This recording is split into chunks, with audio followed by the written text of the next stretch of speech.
दोस्तों नमस्कार।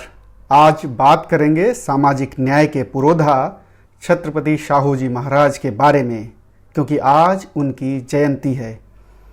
बात उस वक्त की है जब अंग्रेजी शासन था और समाज में मनुवादी व्यवस्था के तहत छुआछूत और ऊंच नीच की भावना अपने चरम पर थी। धार्मिक अंधविश्वास और रूढ़िवादिता ने समाज की सोच को जड़ कर दिया था। विदेश में पढ़े लिखे कोल्हापुर के महाराजा छत्रपति शाहू जी महाराज ने अपनी प्रगतिशील सोच से सामाजिक न्याय को धरातल पर उतारने का काम किया। 26 जून 1874 को पैदा हुए शाहू जी कोई मामूली राजा नहीं थे, बल्कि महाप्रतापी छत्रपति शिवाजी महाराज के वंशज थे। 1902 में जब वो महज 27 साल के थे, कोल्हापुर रियासत में दलितों और पिछड़ों के लिए आरक्षण लागू कर दिया था। वंचितों को अच्छी शिक्षा मिले, इसके लिए तमाम स्कूल कॉलेज बनवाए। नौकरी मिले, इसके लिए कई मिल खुलवाए। वंचित समाज की सामाजिक आर्थिक दशा सुधरे, इसके लिए शाहू जी द्वारा किए गए कामों की इतनी लंबी फहरिस्त है जिसे एक वीडियो में समेटना जरा मुश्किल काम है। इसलिए कुछ ऐसे कामों का जिक्र करने जा रहा हूं जिससे आपको इस महान शख्सियत की सोच के बारे में पता चल सके।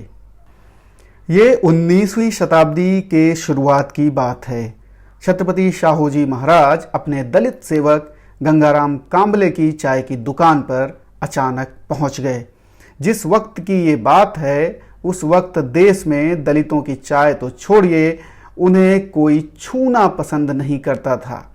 ऐसे जड़ समाज और घनघोर जातिवादी सामाजिक परिवेश में यह कोई मामूली घटना नहीं थी कि एक महाराजा दलित की चाय की दुकान पर जाकर चाय पिए। चाय की दुकान पर महाराजा और कांबले के बीच जो वार्तालाप हुआ, वो उस वक्त की सामाजिक हकीकत को बयां करने के लिए काफी है। जरा गौर फरमाइए उस वार्तालाप पर। महाराजा ने कांबले से पूछा, तुमने अपनी चाय की दुकान के बोर्ड पर अपना नाम क्यों नहीं लिखा है? कांबले महाराज का इशारा समझ गया। कांबले ने कहा, दुकान के बाहर दुकानदार का नाम और जाति लिखना कोई जरूरी तो नहीं है महाराज। इस पर शाहू जी ने फिर चुटकी ली। ऐसा लगता है कि तुमने पूरे शहर का धर्म भ्रष्ट कर दिया है। दलित कांबले की दुकान पर कोल्हापुर के महाराजा के चाय पीने की खबर पूरे शहर में जंगल की आग की तरह फैल गई और देखते ही देखते सैकड़ों की तादाद में लोग जुट गए। चाय पीने के बाद महाराजा शाहू जी ने गंगाराम कांबले से कहा कि सिर्फ चाय ही नहीं, बल्कि सोडा बनाने की मशीन भी खरीद लो। शाहू जी ने कांबले को सोडा मशीन के लिए भी पैसे दिए। कांबले की दुकान कोल्हापुर के भाव सिंह जी रोड पर अब से करीब 100 साल पहले शुरू हुई थी।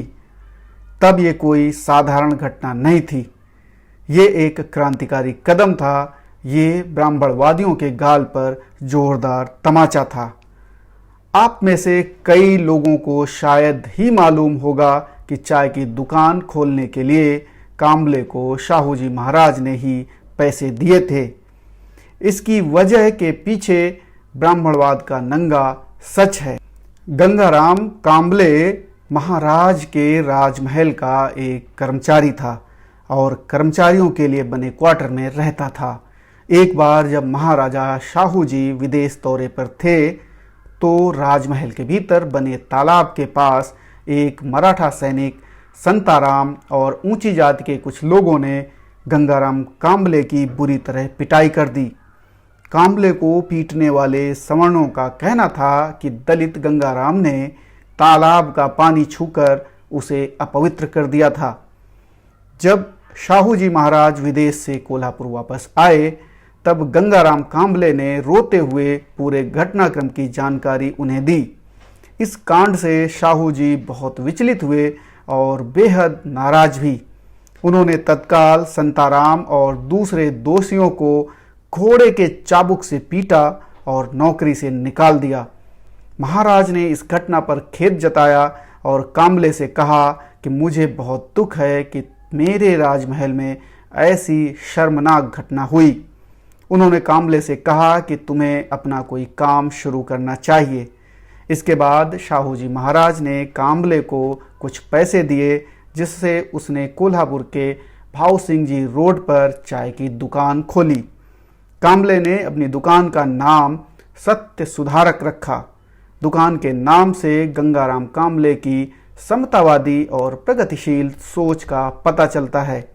दुकान का नाम समतावादी, चाय स्वादिष्ट और दुकान साफ सुथरी थी, लेकिन दुकान का मालिक दलित गंगाराम काम्बले था। जाहिर है जड़ बुद्धि लोगों को ये नागवार गुजरा। उन्होंने काम्बले की दुकान का बहिष्कार कर दिया। इस बात की जानकारी जब छत्रपति शाहूजी महाराज को हुई तो उन्होंने काम्बले की दुकान पर बैठकर चाय पीने का फैसला किया, ताकि समाज में ऊंच नीच और छुआछूत की धारणा को खत्म किया जा सके। महाराज ने अपने साथ तथाकथित उच्च जाति के अपने कर्मचारियों को भी काम्बले की दुकान पर चाय पिलाई। शाहू जी को जब भी समय मिलता वो काम्बले की दुकान पर चाय पीने अवश्य जाते। ये महज वानगी है राजर्षि शाहू जी महाराज की सोच और सामाजिक न्याय के प्रति उनकी प्रतिबद्धता की। बात यदि आरक्षण की जाए तो शाहू जी महाराज ही इसके जनक कहे जाएंगे। शाहू जी ने कई सामाजिक सुधारों की शुरुआत की। इतिहास में पहली बार 26 जुलाई 1902 को कमजोर वर्गों के लिए 50% आरक्षण की शुरुआत कोल्हापुर रियासत में की गई। यह एक ऐसा फैसला था जिसने आगे चलकर आरक्षण की संवैधानिक व्यवस्था करने की राह दिखाई। रोजगार प्रदान करने के लिए 1906 में शाहू जी ने बुनाई और स्पिनिंग मिल शुरू की। शाहू जी महाराज का पूरा जोर शिक्षा पर था। उन्होंने राजाराम कॉलेज बनवाया, मिस क्लार्क बोर्डिंग स्कूल की स्थापना की, कई शैक्षणिक कार्यक्रम शुरू किए, विभिन्न जातियों और धर्मों के लिए अलग अलग छात्रावास बनवाए, पिछड़ी जातियों के मेधावी गरीब छात्रों के लिए कई छात्रवृत्तियां शुरू की। उन्होंने अपने राज्य में सभी के लिए अनिवार्य मुफ्त प्राथमिक शिक्षा की भी शुरुआत की।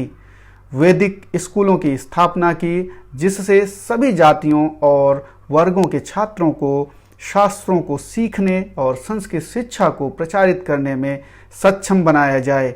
गांव के प्रमुखों यानी कि पाटिल के लिए विशेष विद्यालय भी शुरू किए, जिससे ग्राम प्रशासन को काबिल और सक्षम बनाया जा सके।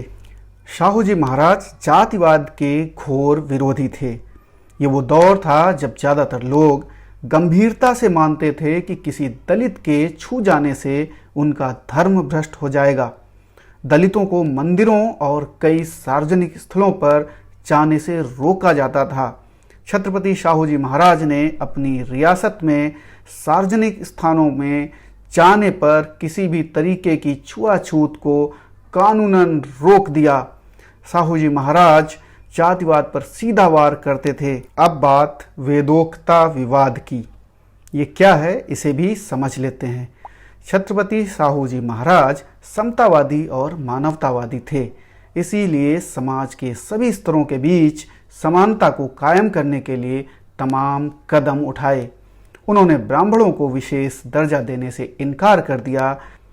उन्होंने ब्राह्मणों को रॉयल धार्मिक सलाहकारों के पद से हटा दिया जब ब्राह्मणों ने गैर ब्राह्मणों के लिए धार्मिक संस्कार करने से इनकार कर दिया। उन्होंने इस पद पर एक युवा मराठा विद्वान नियुक्त किया और उन्हें छत्र जगत गुरु यानी कि क्षत्रिय के विश्व शिक्षक का खिताब दिया। यह घटना शाहू जी महाराज के गैर ब्राह्मणों को वेदों को पढ़ने और पढ़ाने के लिए प्रोत्साहित करने के साथ महाराष्ट्र में वेदोक्ता विवाद का कारण बन गई। ब्राह्मण गोलबंद हो गए, लेकिन शाहू जी महाराज नहीं झुके और उनसे कड़ाई से निपटे। अब बात बाबा साहब भीमराव अंबेडकर की मदद करने की। बाबा साहब भीमराव अंबेडकर को कलाकार दत्ताबा पवार और डिट्टोबा दलवी ने छत्रपति शाहू जी महाराज से मिलवाया था। युवा भीमराव की बुद्धि और अस्पृश्यता के बारे में उनके क्रांतिकारी विचारों से शाहू जी बहुत प्रभावित हुए। दोनों के बीच 1917 से 1921 के दौरान कई बार मुलाकात हुई, जाति प्रथा को खत्म करने के संभावित तरीकों पर बातचीत हुई। वर्ष 1920-21 में शाहूजी महाराज ने अस्पृश्यों के सुधार के लिए एक सम्मेलन का आयोजन किया और डॉक्टर अंबेडकर को उसका अध्यक्ष बना दिया। डॉक्टर अंबेडकर पर उन्हें पूरा भरोसा था। उनका मानना था कि समाज में व्याप्त गैर बराबरी को खत्म करने के लिए डॉक्टर अंबेडकर देश भर में काम करेंगे। 31 जनवरी 1920 को बाबा साहब अंबेडकर ने अछूतों के ऊपर होने वाले अत्याचारों को प्रकट करने के लिए मूक नायक नामक मराठी पाक्षिक अखबार शुरू किया। इसके लिए छत्रपति शाहूजी महाराज ने 25,000 रुपये की आर्थिक मदद की। मूक नायक दलितों की आवाज बना और उनमें एक नई चेतना का संचार किया। शाहूजी महाराज समाज सुधारक ज्योतिबा फुले के कार्यों से प्रभावित थे। उन्होंने फुले द्वारा गठित सत्य शोधक समाज का संरक्षण किया। हालांकि अपने बाद के जीवन में वह आर्य समाज की तरफ चले गए। महान समाज सुधारक और मानवतावादी महाराजा शाहूजी की मृत्यु 6 मई 1922 को हुई। शाहूजी महाराज को उनकी जयंती पर शत शत नमन। उम्मीद करता हूँ आपको ये वीडियो पसंद आया होगा। यदि पसंद आया हो तो इसे शेयर करें, जिससे ये जानकारी दूसरों तक भी पहुँचे। यदि अभी तक चैनल को सब्सक्राइब न किया हो तो अवश्य कर लें, जिससे आने वाले वीडियो की जानकारी आपको समय रहते मिल जाएगी। आप सभी लोग स्वस्थ रहें, सकुशल रहें, यही कामना है। आज फिलहाल इतना ही। नमस्कार।